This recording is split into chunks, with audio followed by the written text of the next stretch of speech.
we know scientifically that fiction can play a very powerful role in building empathy. This is one of the reasons why it's very important for literature to be studied by the young. It is the best opportunity for the young mind to experience or practice looking at the world through different eyes. We're not born with it fully developed. It is something that has to be fostered through the creation of these people that are not, myself.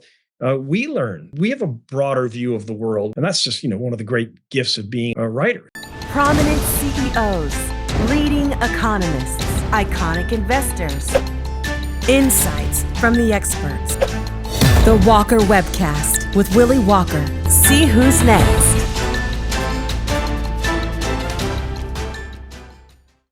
Welcome to another and a very special Walker Webcast. It's a great joy for me to have my longtime, it's a better term, more than old, my longtime friend Amor Towles join me on the Walker Webcast. As I said to my colleague Victoria, who's here in the studio with me beforehand, I usually have people on. I don't usually get nervous in Walker Webcasts, because I'm usually talking about topics that I engage in every single day and to a great degree feel like I have a certain degree of mastery of. Talking about novels and writing with someone like Amor Towles is taking me into a completely different realm where I hope I've done enough homework and I hope I ask enough good questions that those listening can get out of Amor all the wonderful things he has to share. But these are the ones that make me nervous, to be perfectly blunt and straightforward about it.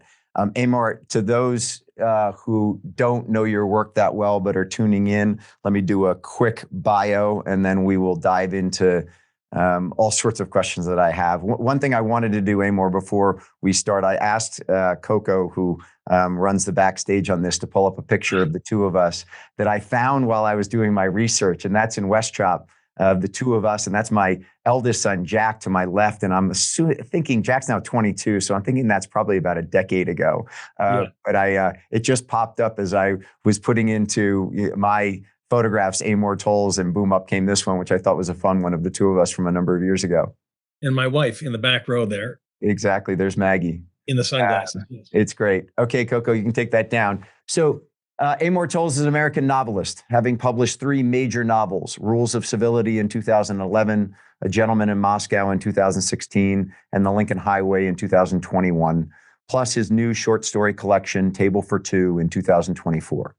These have collectively sold over 8 million copies and been translated into more than 40 languages.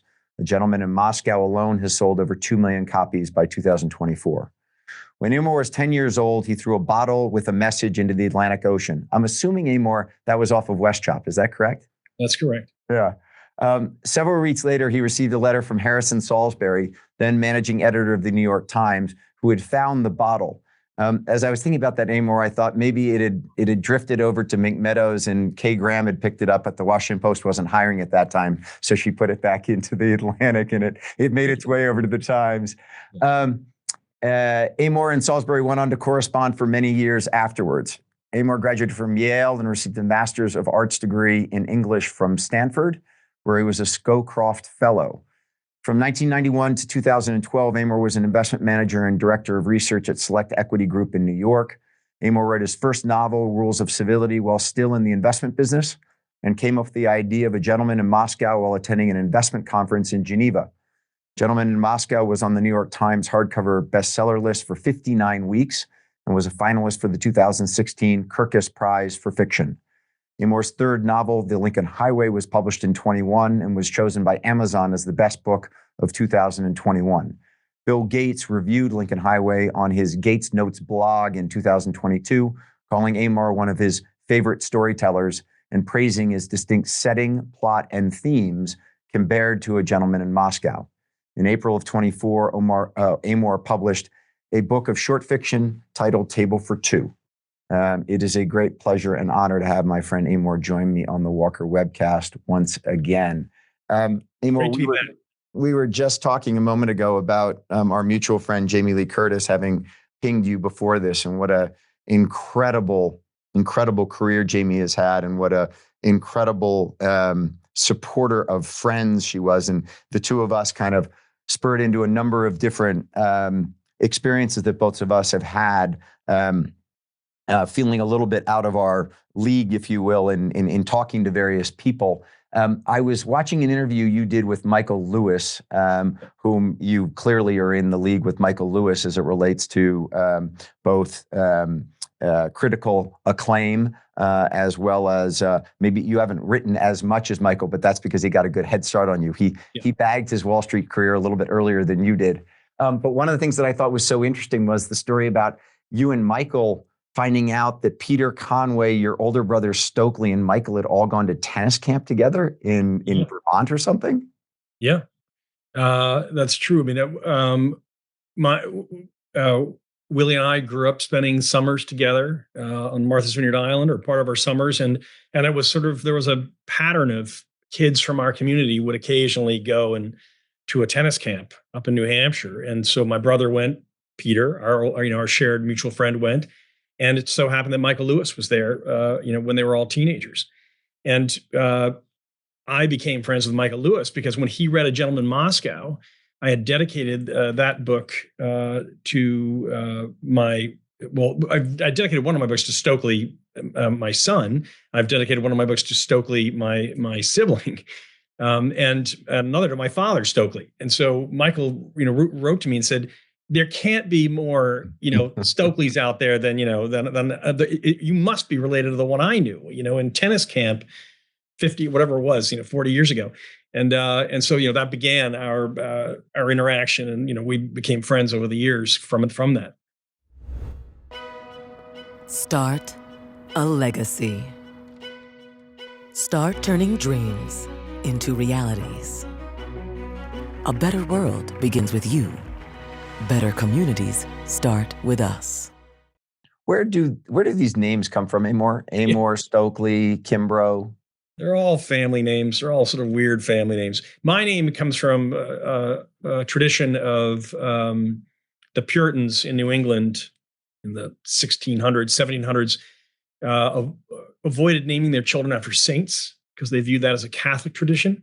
And so they would name their children after virtues instead. So you have that history of, with female names like Charity and Chastity and Prudence, Patience, where all became names in New England. And courage could be a name for a man. Amor, Latin for love, Amor, virtue turned into a name. But as an old family name in New England dating back hundreds of years. That's really interesting. I'd never known that, and never thought about Amor being Amor. That's fantastic. So, Amor, I want to start with the adaptation of Gentleman in Moscow to a miniseries, because that's sort of where we left off our last conversation, and it hadn't come out yet. Why was it made into a miniseries rather than into a feature film? That was me, I suppose. You have certain kinds of, as an author of a book that's going to be adapted, you don't have a lot of control, but you have certain kinds of levers of control. And that's one of them. You can decide whether you would prefer your story adapted into a feature film or a miniseries.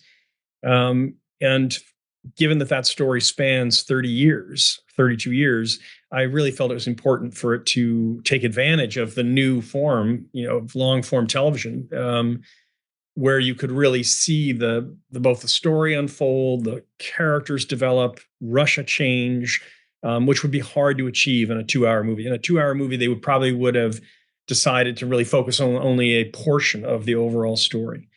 Another big change is that in the last 20 years, long-form television has become such an extraordinary format that 20 years ago, you could not attract Hollywood actors of significance to appear on television, in any form. And, the rise of things like The Sopranos really changed that, in that suddenly actors in Hollywood saw that there was an opportunity to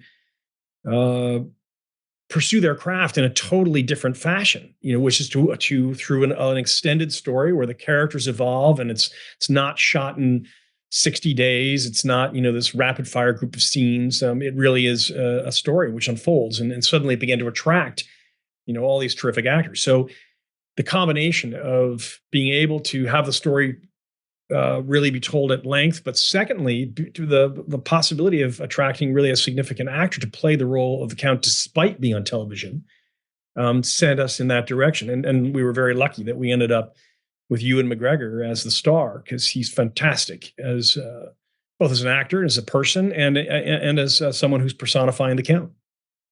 I know that Ewan, as well as the director, sat down and sort of interviewed you before they went and actually made it. Did you think that the adaptation was, if you will, consistent or reflective of the original book? I think of it as it was about 80% right. It hewed to the story about 80%, and which is huge. In the world of adapting novels for screen, you can end up with 0%. Where it has nothing to do with, or even is contrary to. But the team was very focused on and interested in bringing the story to life, to screen, in a way that was true to the book. That was a great concern of Ewan's. It was a great concern of the set people, the props people, the costume people, really across the board. And so, as I say, inevitably, when you're going to do an adaptation, you are going to start to rethink elements of the story, or to deal with or take advantage of the visual medium, and also have to cast off elements that are not supported by the visual medium. And so you end up with, you're going to end up with some kinds of changes. And so that's why 80% is high. But of course, it's imperfect. So the times where I watch it, I'm like, there'll be a scene where it's word for word like it is from the book. And while watching it, I'll be like, oh, that's very good. That's very good. Yeah, that's a very nice scene, And then there'll be a scene where they start to veer from the book, and it'll start to irk me, But that's in the end. I think they did a very good job. The book is better. What can I tell you? It was interesting. I heard you say that in one scene where they did sort of create a whole new scene, you were sort of standing there saying, hold on a second, that's not supposed to be here. And you looked over and Maggie was crying, and you were like, okay, well, maybe that works. Honey, this is not in the book. And she was like, I know, but it's such a beautiful scene. And I'm like, oh, okay. So yeah, so sometimes they do that too. Sometimes they introduce elements which are better, and I'll I don't want to belabor this topic, but Ewan did. He called me and said, listen, before we start shooting, would you spend an hour or two with me on Zoom? Because I want to interview you about everything you know about the character that's not in the book. And it was really coming from a position of, he was about to invent the character from a performance standpoint. And he just wanted as much information as possible from the source, as it were. And you see that in his performance.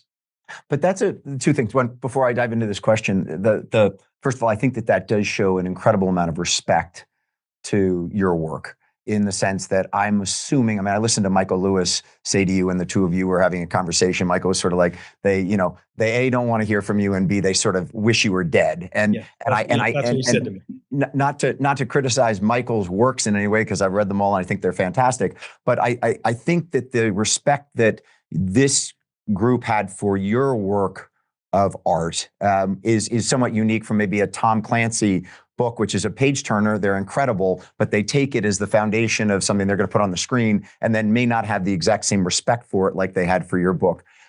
But thinking about Ewan calling you is a launch point for another question that I had, Amor, which is the way that you create your characters, because I do find it to be fascinating. And there are a lot of different branches from having listened to you talk about this extensively.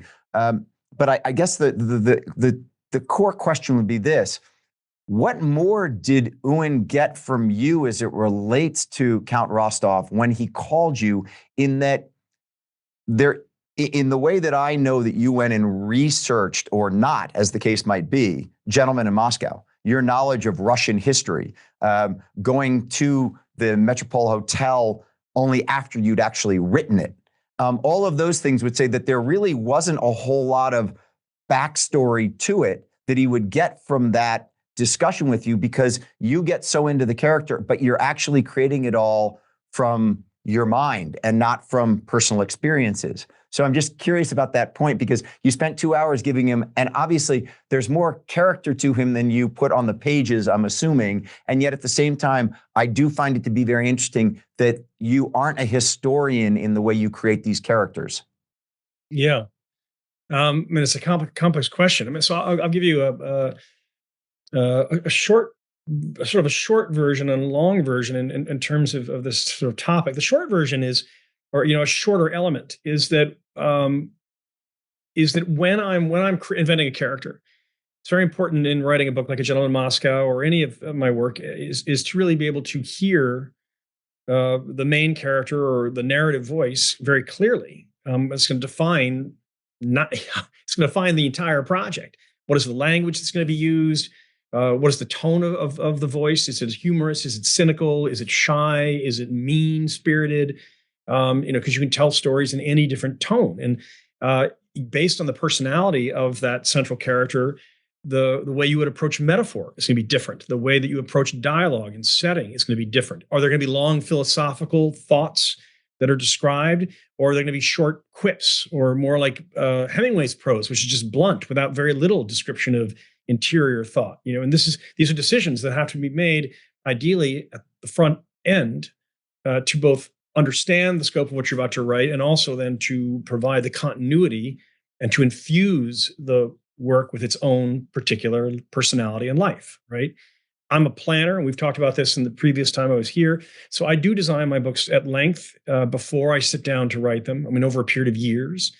And that's one of the things that you're trying to grasp with. But nonetheless, even with the planning, as you're thinking through the character, usually what happens is in the first chapter where I'm finally sitting down to write the book, there'll be a sentence or two where I really know what I'm dealing with tonally.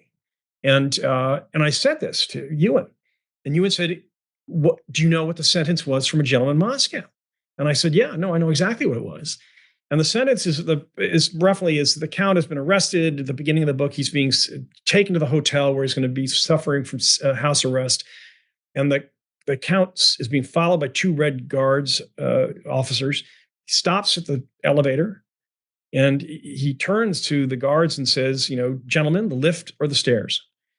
And they look at each other, not sure of what to say. And the Count kind of thinks to himself, how can you be expected to succeed on the field of battle if you can't make a decision between the lift or the stairs, And so then the Count makes a decision on their behalf, and he says, all right, the stairs. And he takes the stairs 2 steps at a time, as had been his habit since the academy. Now, when I wrote that sort of series of sentences, it was really quick. Da, da, da, da, da, da. And I remember hitting the end and being, oh yeah, that's the guy. And there's so much information in that series of sentences for me, like that he's the kind of guy who would stop and ask his captors, which way do we go? Politely, just stairs, and the fact that, he would have a highfalutin response to their inability to make a decision. How can you expect to succeed in the field of battle, having never been in the battle himself. But then, he took the stairs 2 steps at a time, as had been his habit since the academy, this sort of robust, youthful, sort of sense of himself.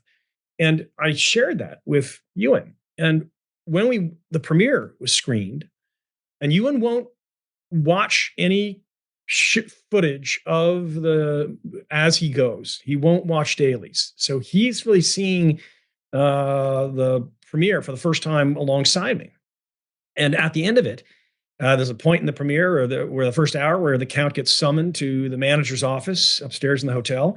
And Ewan says, hey, did you notice in seeing whatever? And I was like, notice what? And he goes, when he goes to the manager's office. And I was like, what are you talking about? He goes, the Count, he took the stairs 2 steps at a time. This had been his habit since the academy. And he rattles it off to me word for word, just like I had said it, so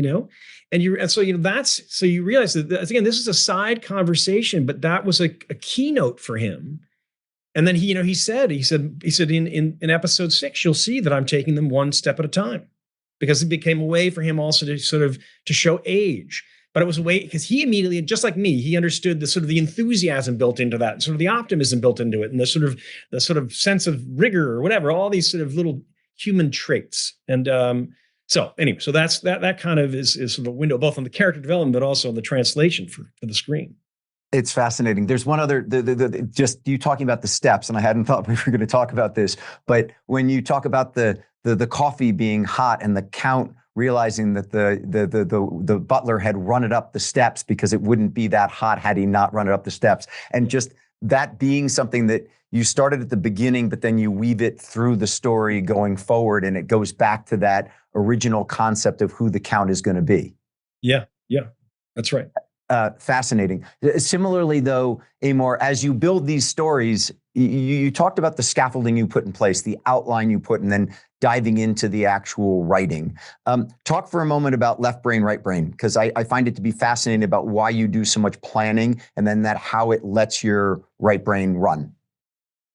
So, I mean, my normal practice is when I have an idea for a book I'm interested in, that I will start to keep notebooks. And I may be keeping notebooks on multiple stories simultaneously, but within those different piles, one is getting bigger and bigger and bigger as I keep returning more and more in my thoughts to a particular idea, imagining it fully. Meanwhile, I'm writing a different book. So, like while I'm writing A Gentleman in Moscow, I'm imagining and planning the Lincoln Highway, let's say. But so, in this sort of multi-year process of filling notebooks, I will ultimately try to understand everything that happens in the story. All the people, their backgrounds, their personalities, the settings, of course, the events in detail and their implications. I might have, I might be doing some of the conversations that are going to end up happening, some of the philosophical components, some of the poetic elements. I'll be trying to capture the tone, as we were talking about earlier. In a case like Lincoln Highway, that's from 8 perspectives. So that's involving also the tone of 8 different types of storytelling. Each, as you move from different perspectives, the tone is different for each of the 8 characters. So that all goes into this planning. And then I eventually, at the end of that, when I'm ready, I build an outline that's quite detailed, might be 40 pages. And then I start to write the book. And for your listeners, what Willy's referencing here is that what's a little counterintuitive about that process for me is why I do it, because it sounds so technical and scientific, and it's not Lego. I'm not building something out of Lego or something. Is that the counterintuitive part is related to the way in which our brains are operate. We know basically today that yes, the left and right hemispheres of the brain operate a little differently. They share many tasks, but over the course of a day, one or the other may come to the forefront to oversee or lead what we're trying to achieve, in our life. And the left brain tends to be more of the scientific, analytical, decision-making side of the brain, whereas the right brain tends to be more artistic. It's where the subconscious is tied to. It's where dreams come from. It's where the poetic understanding is tied to. And so, as I say, in the course of a day, one side of the brain or the other may lead, depending upon the task in front of us or the circumstance. And so, what I've found for myself is that if I were to try to write a novel that I had not planned, you get to chapter 7, and you don't know what's going to happen. What would end up happening is that the left side of my brain would have to take over, because there's a lot of decisions that have to be made in a chapter. Okay, so what's happening?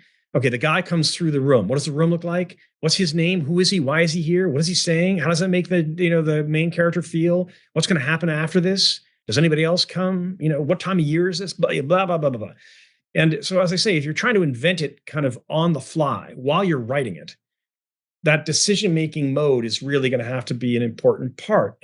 But if I can do all that in advance, if I know all the decisions, then that instead allows me to enter the chapter and allow the right side of my brain really to guide the writing of that chapter, meaning the artistic subconscious side, where, because really what I'm trying to maximize is the poetic contribution to the language. So the metaphor that's surprising, or the simile that's surprising, the character who suddenly does something that is not a part of the plan, but is true to them, their personality, the word choice. which is unusual or interesting. The cadence of the sentences, all, I want to maximize the subconscious poetic influence on the crafting of those sentences and diminish the analytical side of my participation. And yes, the advanced planning, I think, helps me achieve that. You talk a bunch about vocabulary. I'm curious about, I've heard you talk about, there's a vocabulary for baseball, there's a vocabulary for finance. Yes. And as you're sitting there getting ready to dive into, if you will, running with that character, do you access that vocabulary just out of your own accumulated knowledge, or do you sit there and try and dive into the person ahead of, if you will, letting the right brain run and do some research on the vocabulary that person might use? There's a combination for me, but the bigger piece of the combination has to be the one that comes natural. And so, and I'll also break it the parts into two. Meaning, like, if you're going to start to, what would be an example? It's a butler in England in the 1880s, and that's going to have all kinds of language, which is very particular because the English quality to it, the sort of the language of a aristocratic house. The role of the butler is going to use a different kind of language than the lord. They're not going to speak at the same level. I mean, not that the butler's dumb, but they're going to, because built into the butler's language is deference and politeness and reserve. So they're going to have to be sort of curtailing at least how they're speaking in the public room versus how they might speak in the kitchen, let's say. So, well, to do that well, you can't go and look at what are the 50 most common words that butlers use, and try to memorize them and then start writing passages. You have to sort of feel like, what I've read this character, and reading through 19th century literature, I feel I have a flavor for this.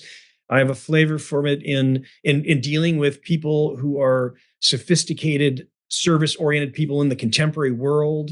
I have a flavor for different levels of the English language, meaning in England, how the aristocrat might speak versus how the uneducated servant might speak. You have to have some sort of a cumulative feel for it, that you have the confidence that when you sit down and start to write it, that it's going to sound right, and it's going to sound organic and convincing. Whereas if you're just trying to, as I say, build it from having done some quick search, I don't think you're going to use the language in a way that's as seamless and as organic as ultimately the craft requires. So you have to kind of pick and choose the things you're going to try to bring to life. But I said there's a combination here. Once I feel that, I'm confident here in operating this, I may go and infuse myself in some way in the language of a time to sort of sharpen my feel. And an example, this would be the Lincoln Highway. It takes place in 1954. It's just 10 days. The 8 characters who tell the story come from different backgrounds. And one of the things I did in the, maybe 2 years before I wrote that book is I read a series of novels that were written around 1954 and that were mostly set in the mid or early 50s. And I read James Baldwin's Go Tell It on the Mountain.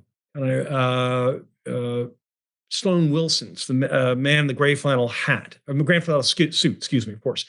Flannery O'Connor's short stories collection, her first short story collection, Good Man Is Hard to Find. Is that so it's called? No, it's whatever. It's the one that's in. And Raymond Chandler's The Long Goodbye. Now what's interesting about those 4 books, they're all written basically within a 12 or 18 month time frame. But James Baldwin's writing in about Harlem in New York around that period. Chandler's writing about Los Angeles, a crime in Los Angeles. Flannery O'Connor is writing about people in the deep Gothic South from different economic backgrounds. And then you have Sloan Wilson's The Man in the Gray Flannel Suit is kind of the invention. It's the precursor to Mad Men. It's the invention of the post-war story of this new type of American professional, the guy who took the train from Greenwich into the city and made a white collar wage and, came home and had a martini and, while the kids were quiet or whatever, like that he kind of was the first person to tell that story that Updike picks up and Cheever picks up and, and everybody else. Anyway, my point being that you read these 4 books partly just to sort of like, what is the tone of 1954? And do we say fridge or refrigerator, or icebox? Which is it at that time, or is it changing? Would a different person say icebox and refrigerator based on their class or based on where they lived in the Midwest or the Northeast or the Southwest? That book opens in the Midwest, and I have an advantage there because my father was from St. Louis, and I get received notes all the time from Midwesterners saying, "How did you get that Midwestern tone?" Yeah. And I don't think I could have researched it.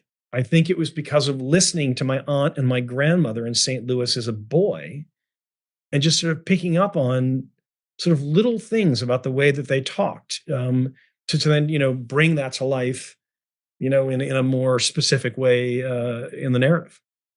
Talking about the notes you've received, Amor, I heard you say, which I found to be fascinating, that 90% of the comments that you get from people that reference a paragraph or a sentiment that resonates with them are basically experiences you never had. So in other words, like that Midwestern, so somebody writes you and says, incredible how you got that, and it makes me think about this, this, and this, and you never experienced it. It's not going from Amor Towles' history of sitting there and saying, I'm going to take that experience of my life and somehow weave it into my novel. It's something that you have fully created on your own, which I think it's so emblematic of your genius in the way that you can go and create these characters and make someone think that you actually lived the experience when you didn't.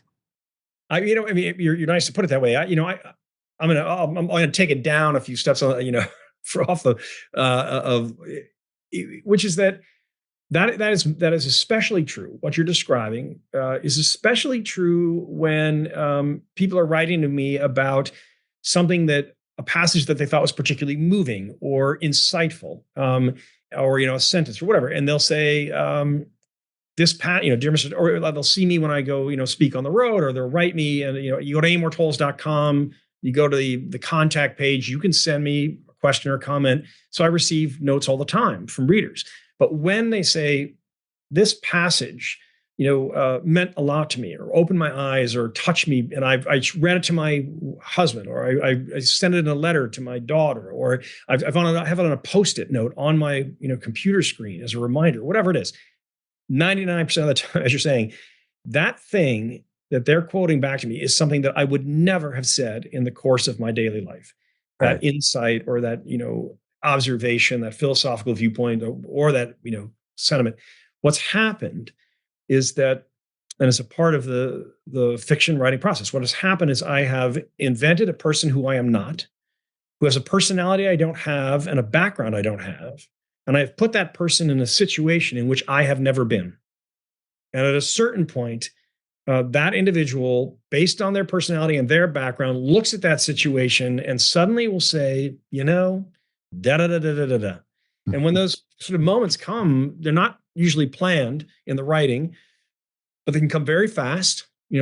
Oh yeah. And usually I'm like, I hit the period and I'll be like, well done, Count. Wow, that's a really interesting thing to say, and because that's the way it feels. It does not at all feel like it's a product of my experience, of my personality, of my insight. It is, you feel like a conduit at that moment. It is a gift from this other viewpoint. Now, of course, a lot has been, we know scientifically that fiction has a very powerful, can play a very powerful role in building empathy. This is one of the reasons why it's very important for literature to be studied by the young. Is that it is the best opportunity for the young mind to experience or practice looking at the world through different eyes, where they see the world differently and they come to different conclusions about it and have different feelings about it. This is what empathy is, and it is not. We're not born with it fully developed. It is something that has to be fostered. The writer gets a version of that benefit, right? The writer gets their own version through the invention process, through the displacement, through the creation of these people that are not, myself.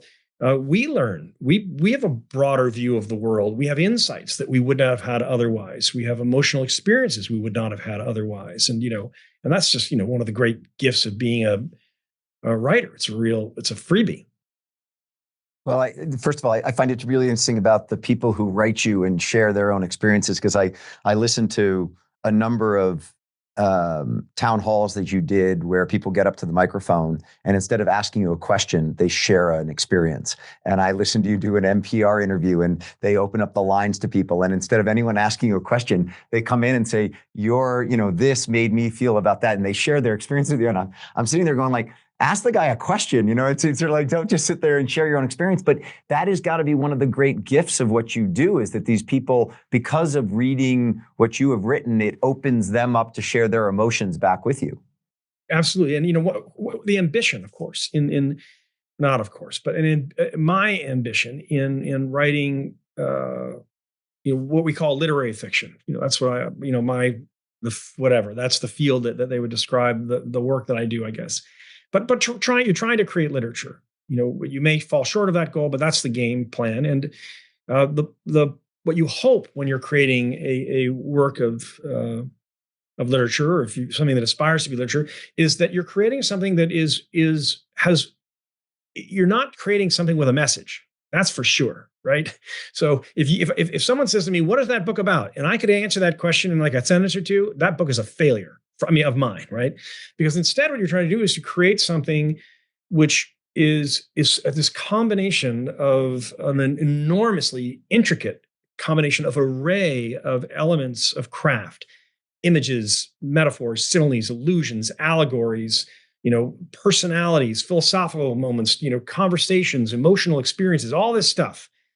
And that it's not in your control in the sense that what it all means. Instead, it's in your control in your sense that you have a sense that as an artist that it's working together. It feels right.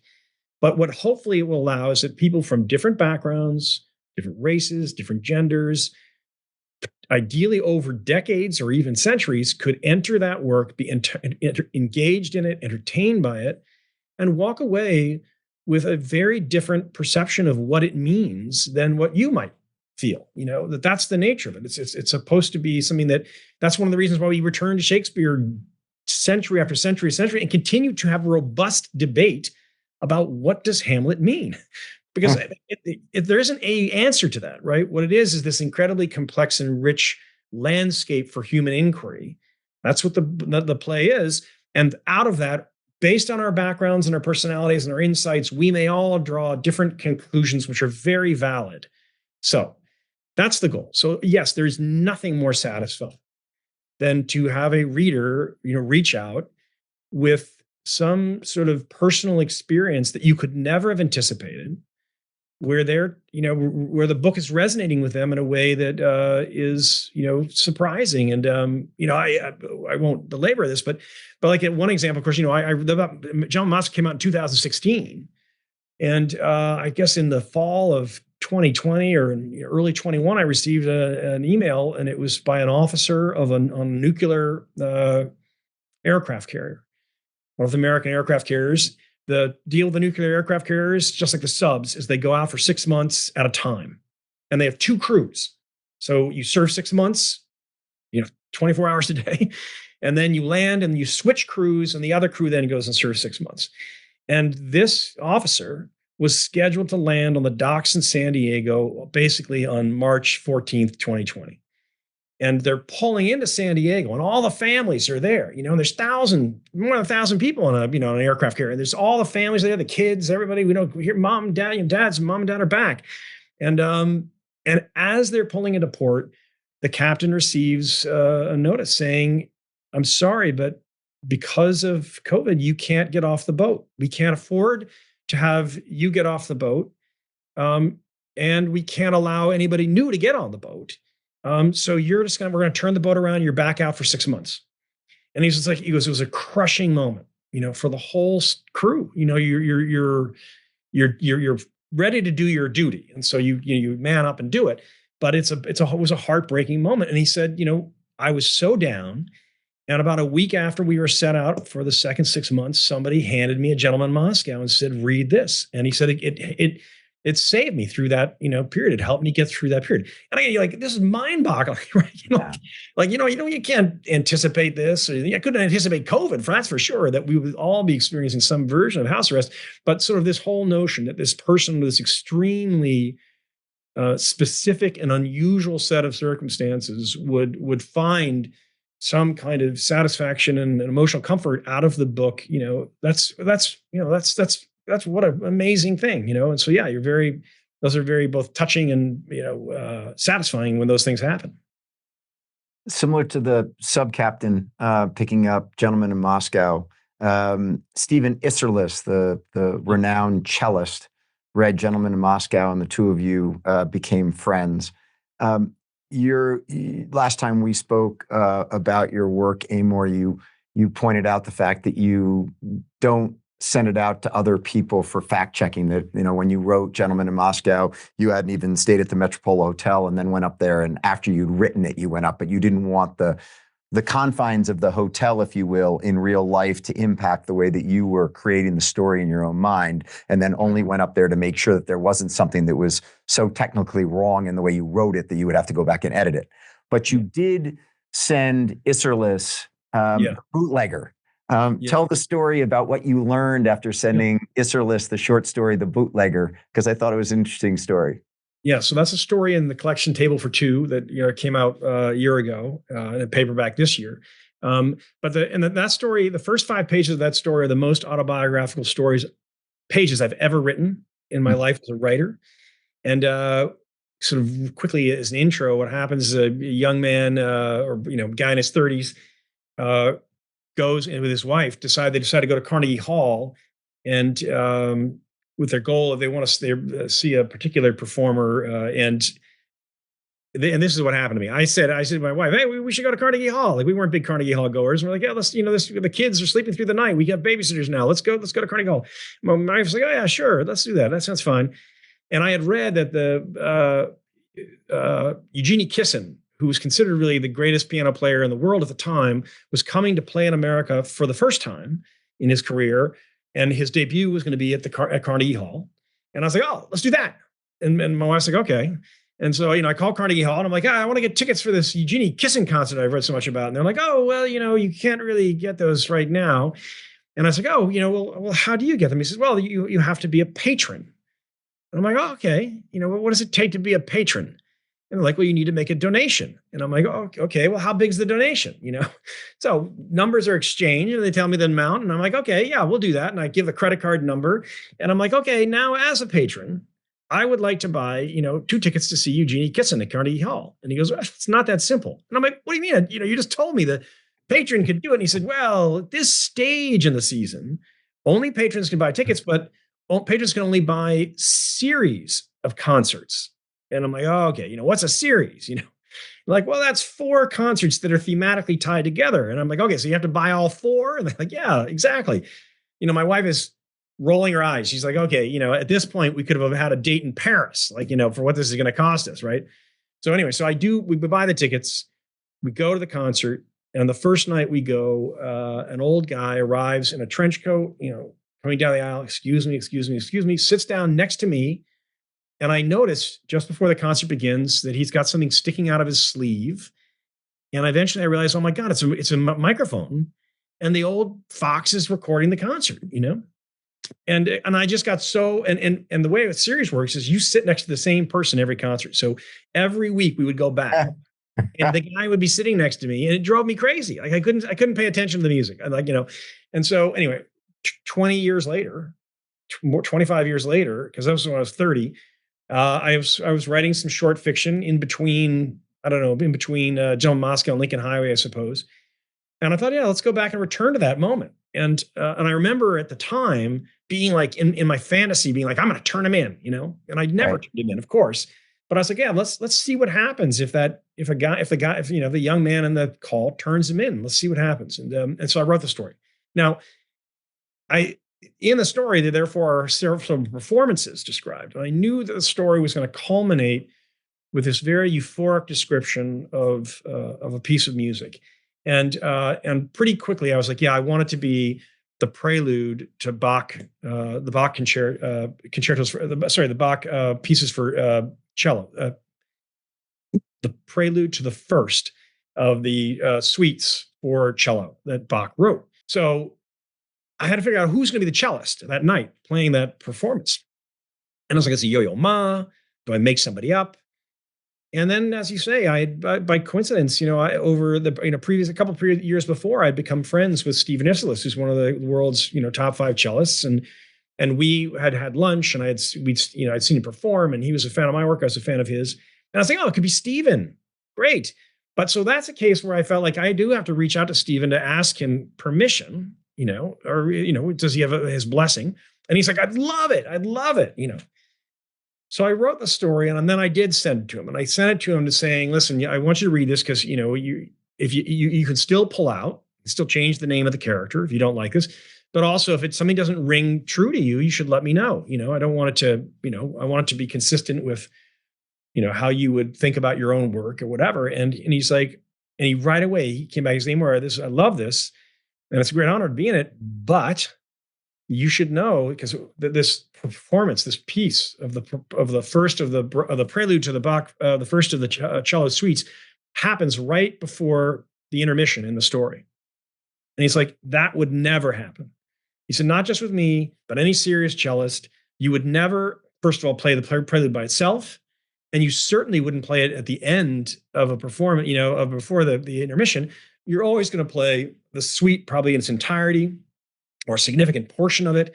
And so the prelude would be the first thing you'd play. And, by the time you got to intermission, it would be something else. It'd be, deep into the suites or the last of the suites. And he said, I'm sorry, but that's just the fact.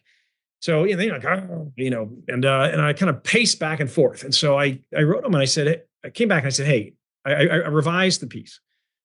And I sent it to him saying, listen, I've approached this in a different way. Tell me what you think.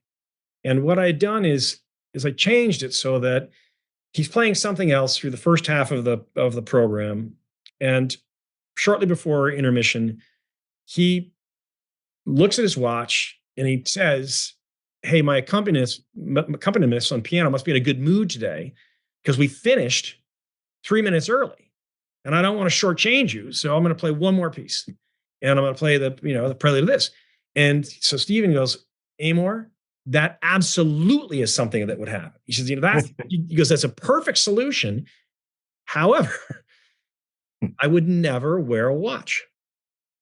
And I was like, oh, right. It's like, because the guy looks at his watch. I was like, Steven looks at his watch. And I'm like, Steven, is it because that's interesting? Is it because you would be off-putting to the audience, or you don't want to get out of the moment? He's like, no, because the cello that I use is, a 1750, whatever, and it's worth $1 million, so you don't wear a watch while you're playing the cello, And so anyway, because you might scratch it, because you might harm the instrument, right? And by the way, that's not an exaggeration about the price. It is $1 million plus, but it's not his. So at that level, if you're a fine cellist, a fine violinist, there are collectors and institutions who want you to play. So they will contact you and say, would you use our cello in the coming, half a decade? And, they get to test drive it. And if they like it, then they get to use it, for every performance that they do for the next 5 years, let's say. And so it's not simply protecting it, for the heritage of the instrument and for the love of the instrument. It's also because it's somebody else's, But yes, so you do not wear the watch. And so we ended up putting the watch in Steven's pocket. It's a pocket watch in the story. So one of my favorite short stories, Amor, in Table for Two, is the Ballad of Timothy Touchett. And for a number of different reasons. One, there's his desire to be a writer, and he ends up being a forgerer. So the way that he went to that. Second, the way you describe him starting to make some money, I found to be just fantastic. There was a line in it, I think, where you say, show someone making $100 more a week, and you've got them gripped by the throat. And the way you describe that also made me sit there as I was listening to it and say, how much of this struggle of Timothy Touchett was Amor's own struggle of being a banker, wanting to be a writer, and sitting there and seeing that extra $100 on a weekly basis, say, this feels really good. And I guess first of all, I would ask you, was there a little bit of Amor Towles in the Timothy Touchett? And then second of all, did you ever experience having Bananas Foster at the Four Seasons, or is that created in your own mind? Yeah. So, certainly the New York stories, because the first half of Table for Two are these 6 short stories set in New York. 5 of them are set around the year 2000, and that is certainly a moment in time I witnessed firsthand. Right. So each of those stories have a little bit more, certainly compared to General in Moscow or the Rules of Civility or the Lincoln Highway, they're infused with a little bit more of my firsthand sort of witnessing, not necessarily of events, but of traits or of spaces of, behaviors, that are a part of contemporary New York life. And so, And yes, that story is about a young aspiring writer. And I arrived in New York City as, at the age of 25 as a young aspiring writer. So there's a little bit of overlap there too. And yes, that Timothy, his problem is that his big fear is that he doesn't, because he grew up in kind of a suburb in the middle, in the middle class in a suburb, that he doesn't have he hasn't had enough experiences to write about, and he sort of frets over the fact that, Faulkner, lived in the Jim Crow South, and Hemingway, was driving an ambulance in the Spanish Civil War, and Dostoevsky was sentenced to death, by the Tsar, and because these are experiences, and what do we know? And as he says something like, the only challenges he had were, mowing the lawns, shoveling the snow and raking the leaves. That was his, those are the trials he faced, and that his parents didn't even have the generosity of spirit to get divorced. So like that's his mindset. Because at least that would have been something, right? And so is there a little bit of that in me? It's an ironic depiction of me, but certainly coming out of middle class New England, is sort of grappling with that. You have to come to. I feel like I've come to terms with it. But it is sort of grappling. And so then it's sort of this comic sort of revisitation of that moment in life and seeing how it could take this young aspiring author in the wrong direction. The second half of your question, the Four Seasons. I don't know about Burnett. I don't know. I did not. I don't. Maybe I have had Bananas Foster at the Four Seasons. But the key, the bigger thing is he's earning a little bit more money, and so he splurges on a big night, his big bonus. He gets a big bonus, and that's where he takes himself. And we were doing that, certainly in the early 90s, where you'd be almost the youngest person in the room, or among the youngest people in the room, because it was your anniversary, and you're surrounded by all these people who dine there every night, and who are, they look like kings of the world, and you've saved up to go to this special dinner. But I remember vividly that dynamic, and being so allured by it that the first time you see that kind of table service in a fine restaurant, which is suddenly, the maitre d' is wheeling out, this beautiful silver thing, and opens it and lights something on fire, and it could be Bananas Foster, but it could be there's ways in which steak are served as a Diane or whatever, where they do the same thing. They pour cognac on it and light it on fire to finish it, and right at the table. And being like, wow, that's the height of glamour, So you remember that, and so yes, the kid, him witnessing that is probably a version of me, admiring that from afar myself. And one of the other things on that story, which is so great, is that when he comes back to his apartment on the 8th floor of his flat I think it was on 5th Avenue, you're describing what he is feeling and what he is seeing, and as you describe the sights and sounds, he hears a siren. Yeah. And that is part of your outlining and laying it out to the point of you come back to that at the end as he hears the siren showing up to arrest him. I thought that was, I sat there and had thought about the way that you lay out your stories. And I said, there is the outline coming to life, if you will. In other words, if he hadn't done the scaffolding around the story, he doesn't know halfway through to lay that little crumb there that you're going to come back to at the end of the story. Yes. I mean, there's certainly that is true, and I think you at another level too. I mean, which is related in harmony with what you're saying, is that what you hope is in a way that you're not paying attention to is that if you thought about it enough in advance, that there may be things that you don't even aware of, and where I remember, like, for instance, in Rules of Civility, I remember editing it, and I was double checking, I think, during the final editing, the facts around, maybe it was something like Shackleton or somebody like that. And while I was sort of doing it, suddenly I was like, I realized, oh, that's interesting. Now that we're dwelling on this reference to Shackleton, Ulysses being shipwrecked is mentioned in the book. And then I was like, wait a second. So is Robinson Crusoe, and suddenly you're like, oh my God, wait, there's like multiple shipwrecks that have been mentioned at different times in the course of this book, but it's totally unconscious. You don't realize that, that's fantastic when that kind of thing happens, when the motif that you're not aware of. And I think, again, to your point, the more you've thought about it in advance, the more likely that your subconscious is beginning to infuse the way you imagine the story with elements that are in harmony with each other that you're not even really particularly conscious of. And it could be, language around water. It could be the frequency, several times in which, you look through, somebody's looking through a window, and you're just not aware of it. A big one in the case of the story collection we're talking about is I was handing in Table for Two, and I hadn't titled the collection. When you write a novel, you usually have a working title. You may change it later, but it's with you all the time. For a collection, you don't have a working title necessarily. But I wrote all those stories in the last 10 years. I wrote probably a third to a half of that book in the 18 months before handing it in. So it was all being written in a relatively constrained time.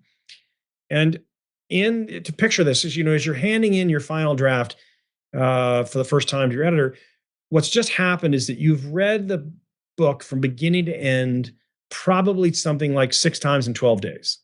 That's what you're doing. You clear out a week and you start on page 1 and you go through it, and then you go through it and you go through it and you go through it, looking for, not only typos, but sentences you want to change, passages you want to revisit or whatever before you hand it in.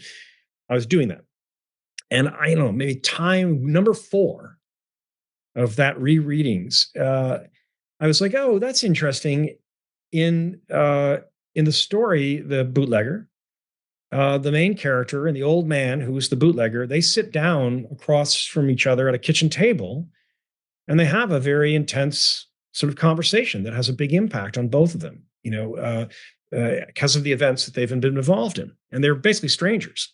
And then I was like, oh, but what's interesting is that in the story just before that, in I Will Survive, it kind of opens with a young woman being called by her mother to come up, and the mother sits her down at the kitchen table and says, I think your stepfather is cheating on me, and that hatches this sort of series of events and conversations between the two of them. And I was like, that's interesting that the two people at the kitchen table appeared in both of those stories. And then you're sort of like, wait a minute. And I went back to the beginning, and sure enough, it is in every one of the stories.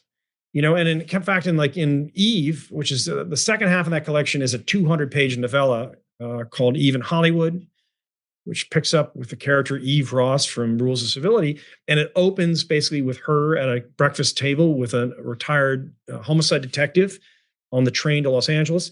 And at the end of that story, they're back at a kitchen table, the two of them. And this is all totally subconscious. I had no thoughts about this, but clearly something in the last decade was really making me interested in this notion of how we in our daily lives, in our relationships with strangers, family members, friends, romances, colleagues, whatever, there can be this moment where something occurs that needs to be hashed out. And it ends up with two people at a table, facing each other and beginning to sort of dig into it, to, be open about it, or to test about it, or argue about it, or whatever. And the course of that relationship may change meaningfully on the basis of that conversation. And that was a buried subconscious pattern that was running through the stories. And so thus the book became called Table for Two. It's awesome. As I think about it, I think about the incredible privilege that I have to be able to have a conversation with someone like you. And this is a table for two in another format. We're running out of time. I've got a couple quick things to end up on, and I should just end it on that wonderful story about how you came up with the title for Table for Two. But you did talk about Eve in Hollywood. I do find it very interesting, Amor, about how, because your composition of work is expanding, you're weaving various characters through, and Eve, who was originally in Rules of Civility, comes in the novella on the back of Table for Two.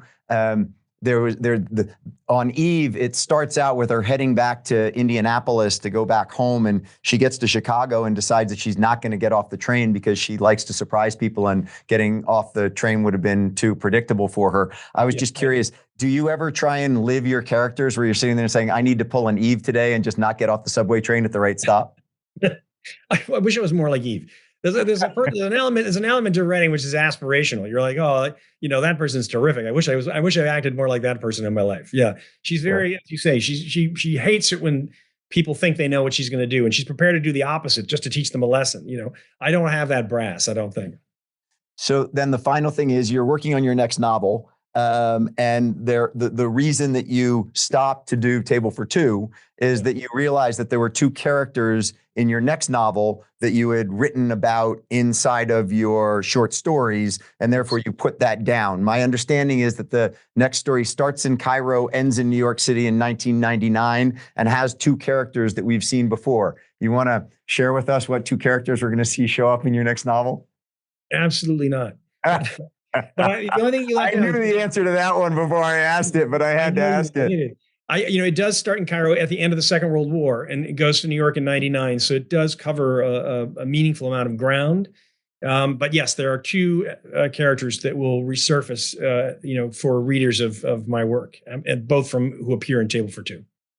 I love it. Final question on that one. I understand that you write from basically 8:30 in the morning until about 12:30. Do you ever get in the groove, Amor, where you just don't put it down, where you just are so in it, you've got a character that you're developing, the right side of the brain is running, where it's now 8:30 at night and you've just sat there and just cranked through? Or are you pretty disciplined as it relates to, I got 4 hours of work on this thing today, I'm going to start at 8:30, end at 12:30, and then I put it down? So the answer is it is not like, where's dad? He's been in his office for 20 hours and he comes out, having written for, that doesn't, like Jack Kerouac up till 6 a.m, right, whatever, drinking whiskey and smoking cigarettes and writing through the night. That doesn't happen so much. However, my version of that is that this is coming up, is in July. My family is very often away on, for the month and, for summer vacation. And I do not go with them for the entire month. Rather I go back and forth. And what that allows me to do is it gives me that month or even 6 weeks in New York, where at least Sunday night through Friday afternoon, I'm by myself. And I can then really write at different times during the day. So I will do the normal morning work, but then, and I'm work through lunch, but then I might, exercise, and then, I might do a little work in the afternoon, but then I'll go to a restaurant. My normal behavior is to go to a restaurant, let's say around 6 o'clock, and I'll write for an hour over a drink. And then I'll write for an hour over the appetizer, and then I'll write for an hour over the entrees, spending, from 6 to 9 at the restaurant, or 7 to 10 or something.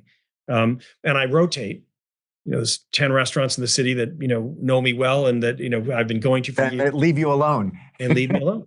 And that's very satisfying. I could not do that all year.